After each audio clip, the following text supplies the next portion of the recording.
Here we are in CORA-ntine Cuisine. We are gearing up for Tuesday. It is Tuesday. We're gearing up for hump day tomorrow, but we are closing in on it. But we're enjoying today, which is Tuesday, and we're having the best day here at home. We're hunkered down. We got the kids. We're just all kind of gathered together here like all of you are in your home with your family. I hope that everybody is hanging in there and enjoying it and making the best out of it.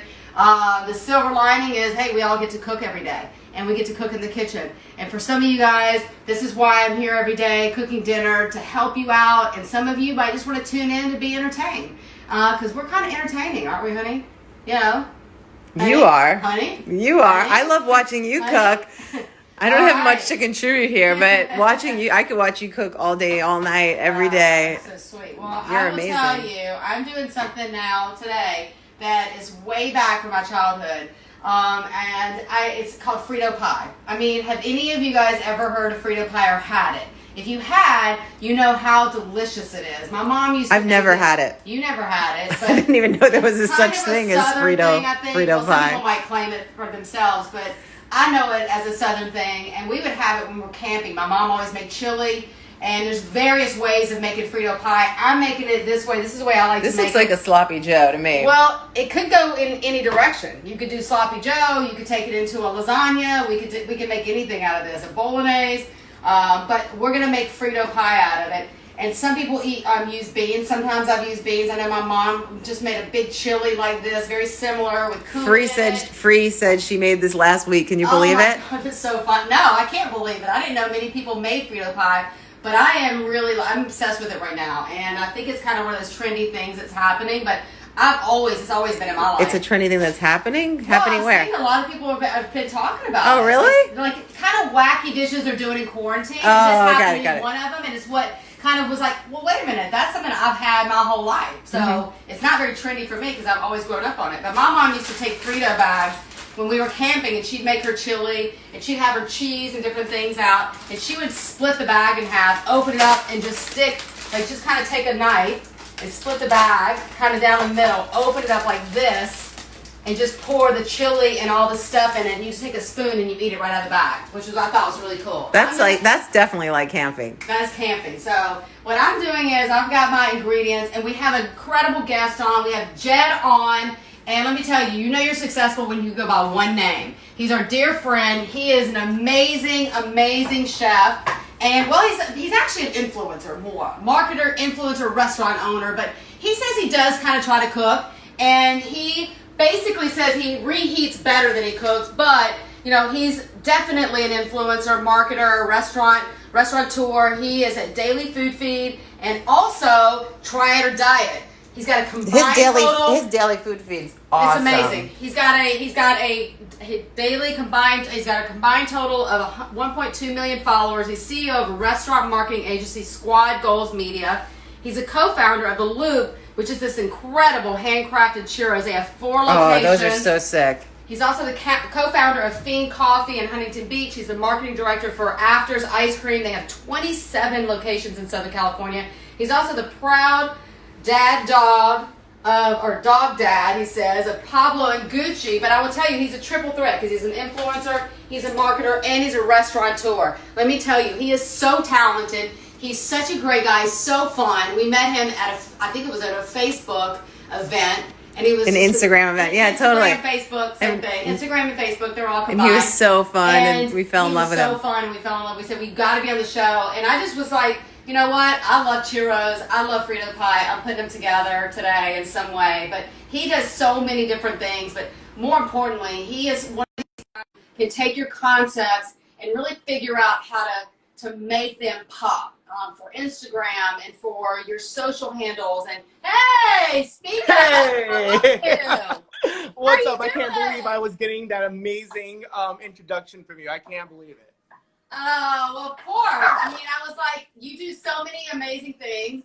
And we always said we want to collaborate when this is all over with in some way, shape, or form. But you are just you have so many things going on. You're such a talented restaurant owner, influencer, marketer. Your marketing skills. I think you were like the first person. You were one of the first people to like showcase food in fun, crazy ways and explore like I just did. food in a different way than anybody else ever has. Yeah, no, it's crazy. And it's just like, it's something that I didn't expect ever. I mean, it was the beginning of Instagram. No one knew what an influencer was at that point or anything like that. And then just to be in this crazy world now is just insane. Like I said, it's just insane just because I never expected it. And then on top of that, just to finally, you know, own my own restaurants and everything like that is just insane. It's been a fun ride. Let me ask you something, Jen. Have you ever heard of Frito Pie? Because I've never heard of it before. You have, of course you have. I most definitely have. And I've had it. So I've had it from, yeah, I've had it from restaurants. I've had it from, I've made it myself. Like I get these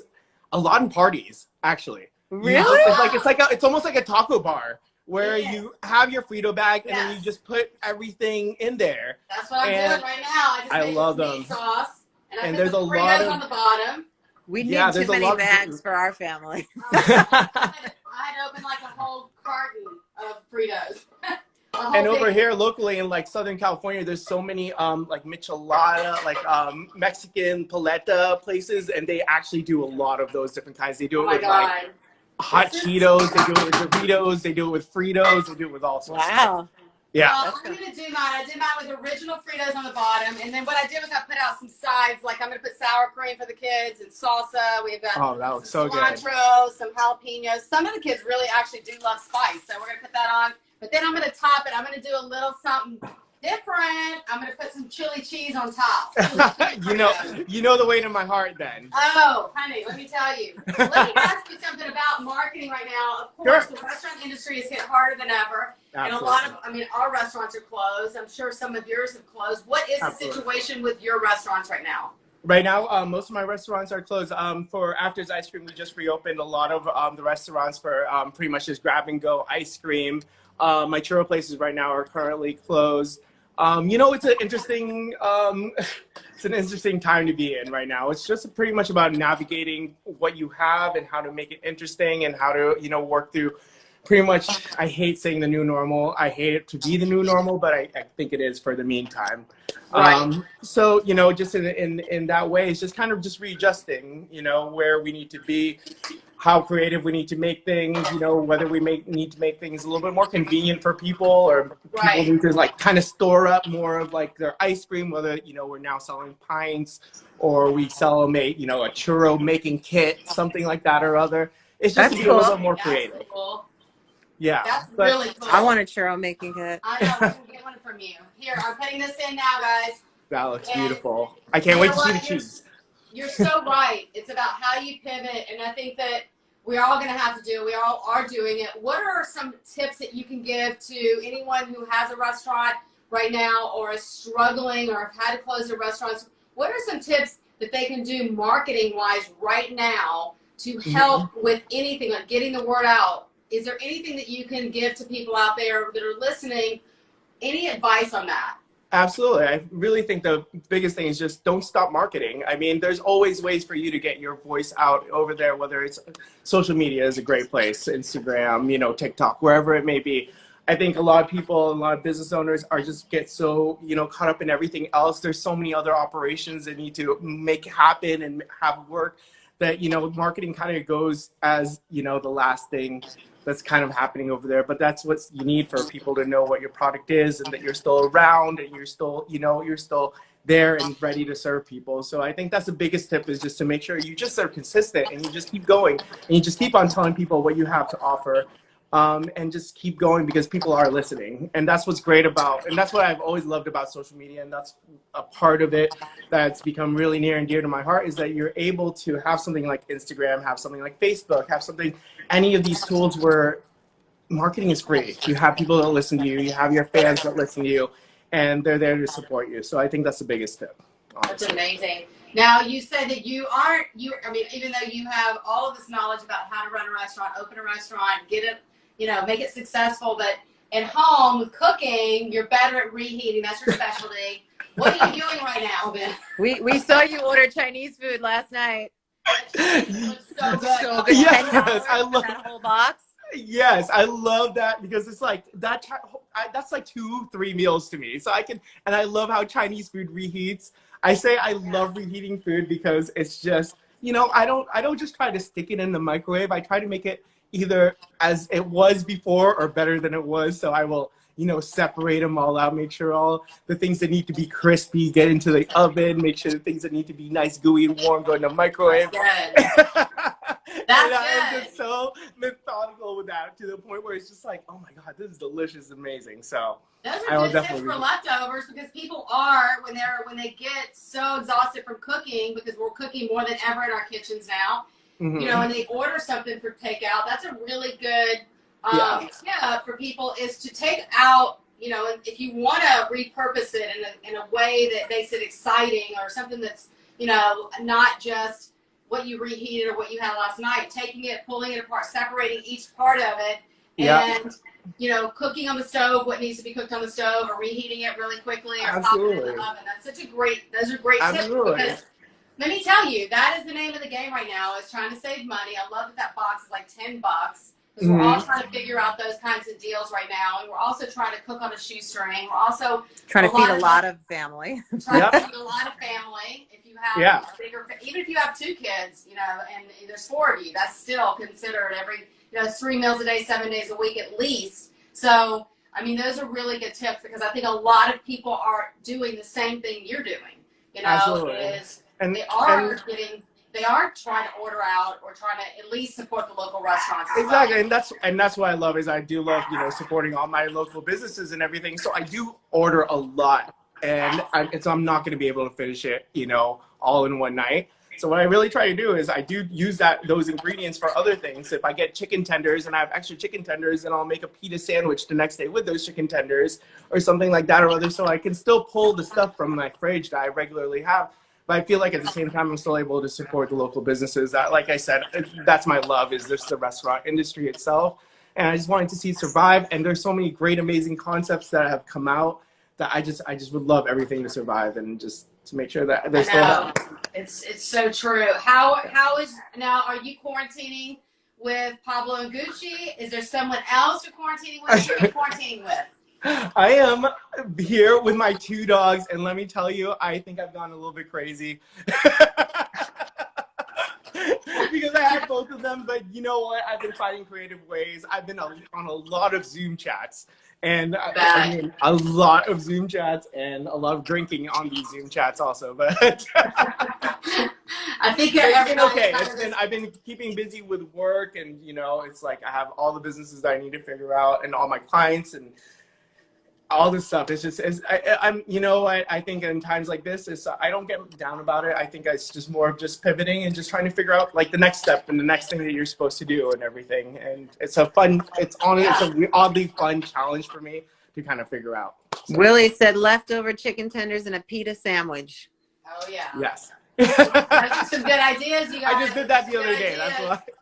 What are you doing? What is after we resume, what do you think some of the first things you'll be doing? Will it be like, I got to get to all my restaurants, I got to get protocols in place? What do you think that's going to look like when we all resume? And are you thinking that a lot of your restaurants will want to open to 25 or 30% capacity, or wait until they can actually open fully to, you know, it's a double-edged sword. You know, exactly. What do you think is the right answer?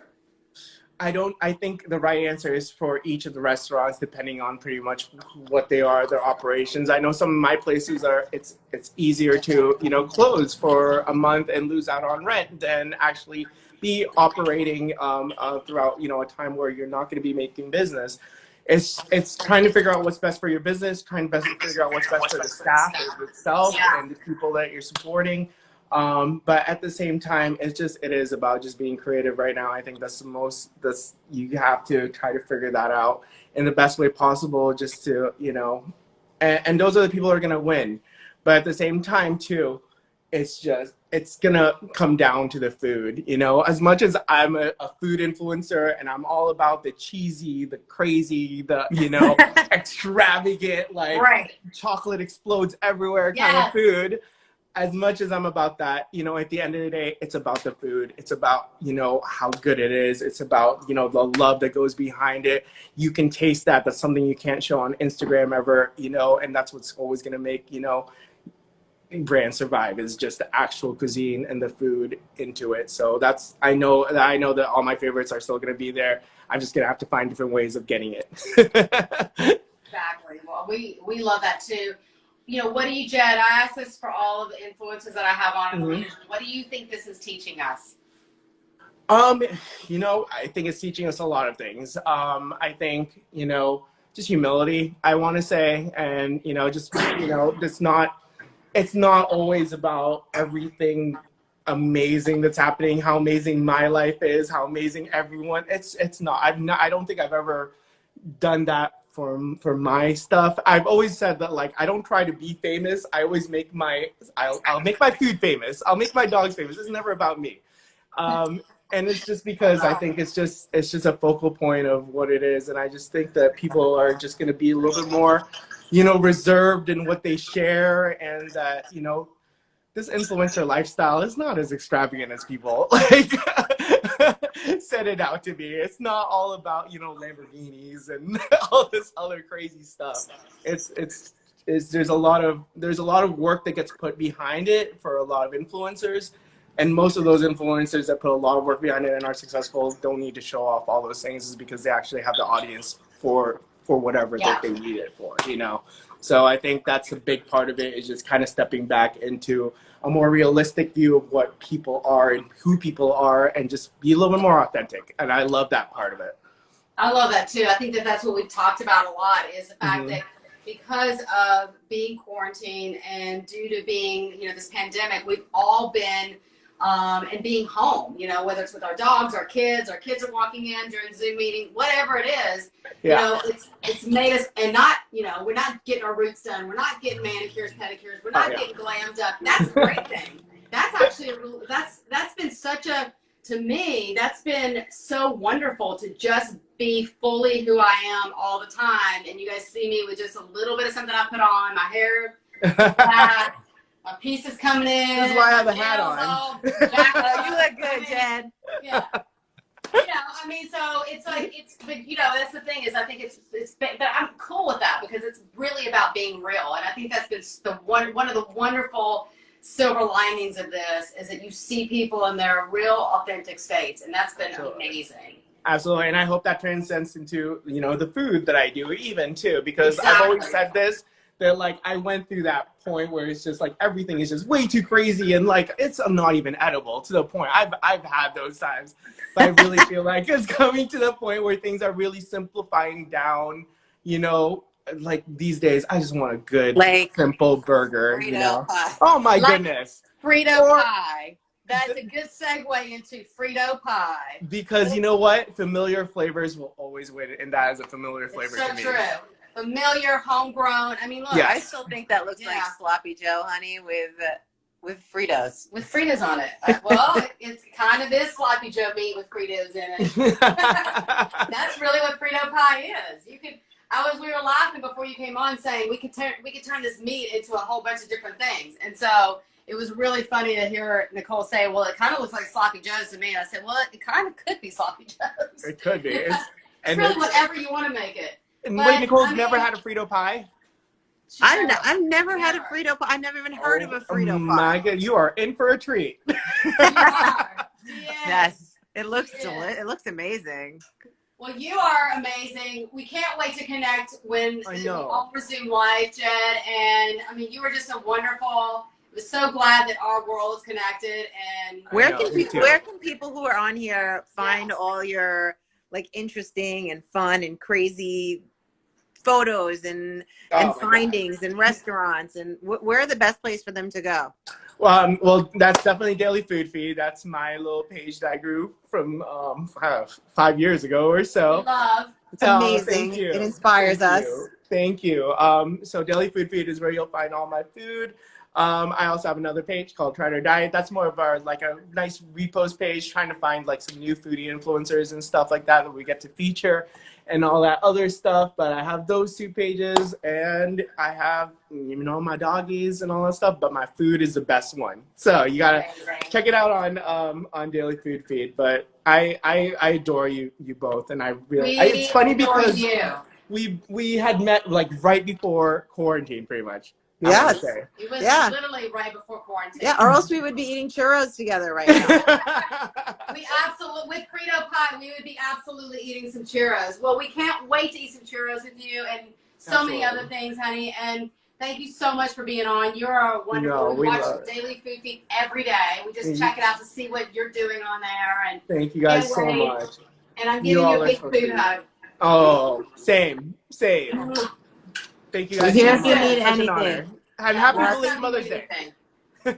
I love it. Oh, I adore him, man. He is like really such an incredible, I mean, he talks about, you know, being an influencer, but he's just so much more. He's like the kindest person ever. And I love that he brought up the fact that, you know what, it's not all this crap. We have to work really hard and, you know, really kind of, we got a little in depth into behind the scenes a little bit of a wonderful young influencer. And, you know, look, the Frito Pie, is that not like, it looks delicious. I can't believe your mom made this. My mom made this, yeah. Years, I mean, like, I've been really thinking about. I know she liked making cool things and different things, but she also was a little healthy and Mediterranean vibe. I mean, she was kind of worldly cuisine. She but was very worldly. I don't know. You know, my mom did eat healthy, but she loved to make, I mean, she also there were 5 of them. You know, there's 5 of us. So it's like the 3, me and my brothers, and we camped a lot. So she was always thinking of great. Her enchiladas are amazing. Her stuffed peppers. My dad actually made incredible stuffed peppers, which I've been thinking about. Maybe I should make stuffed peppers. You guys should throw some ideas out because I know that this came from somebody said they want another vegan dish. I said, wait till Thursday. Wait till Thursday. Check in Thursday. We're going to have a great vegan dish. So, yeah, this is my Frito Pie, guys. I put some salsa on the side for the kids. We do some more chips on the side. I squeeze a little lime over it. You can even do some raw onion. That's more me. Nicole would be like, take the greens, all that green stuff off. The jalapenos, that would be too spicy for me. Too spicy, too much green stuff. Or the kids, we take the little green, like the chopped up parsley, and no, don't do that. I like that in a shake. Yeah, exactly. Deborah said we're going to make this for our backyard camp out this weekend. 5 girls, 1 boy. Thanks for the idea. Of course, this is so easy too. And again, you could make a big pie like my mom did, put all the fixings out, take a bag of Fritos, you know, and just cut it in the middle, open it up a little bit, and use it as a bowl. That's what my mom did. She was like, here you go, here's a spoon, here's your bowl of Frito Pie. And we would sit on the beach, you know, the sandbar when we were boating and camping, and it was amazing. I mean, it was like the best thing after you've been in the water all day. So there you have it. And this is our Frito Pie today. We had Jed on, who we love and adore. Thank you, Jed, for being on. You just light us up. You just have such the best energy, and I feel it straight through the phone. I don't even need you to be here. I wish we were, but I just feel your energy. Thank you so much. We needed that. And hey, everybody, tomorrow is Hump Day. We're halfway to the weekend, so check it out. 5 p.m. Pacific time. CORA-ntine Cuisine. And we're looking forward to it. Looking forward to connecting. Shelby says hi. Valerie says hi. Shelby, Luke Valerie says hi. JP says hi. All Carol. Right. Lots of people shouting out. Hey, everybody. Deity Motorsports said they love Jed, and this is awesome. I love it. Thank you guys so much. You guys are awesome. Our mom says hi. Hey, Mom. Dad, I'm sure, is watching. Cleveland Wade says hello. Hey, Carol Cleveland. Roberts says hi, gals. JP, have a wonderful night. Daily Food Feed says thank you, guys. Daily Jed. Food Feed. Yes. Everybody check it out. Lala says hi. Vanessa. Hey, Vanessa. Nisa. I think she was the first one on today. Wow. She says hi. Hey, Yeah. sweetie.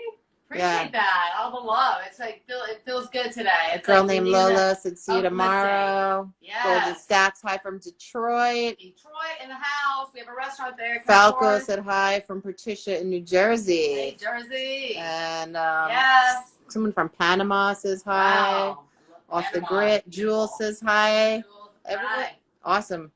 Hey, everybody. Well, thank you so much, everybody, for tuning in. I feel the love tonight. We're feeling it full force tonight in our kitchen here in Los Angeles. Thank you so much. We're sending you guys a big food hug. Until tomorrow, hump day, here in CORA-ntine Cuisine, 5 p.m.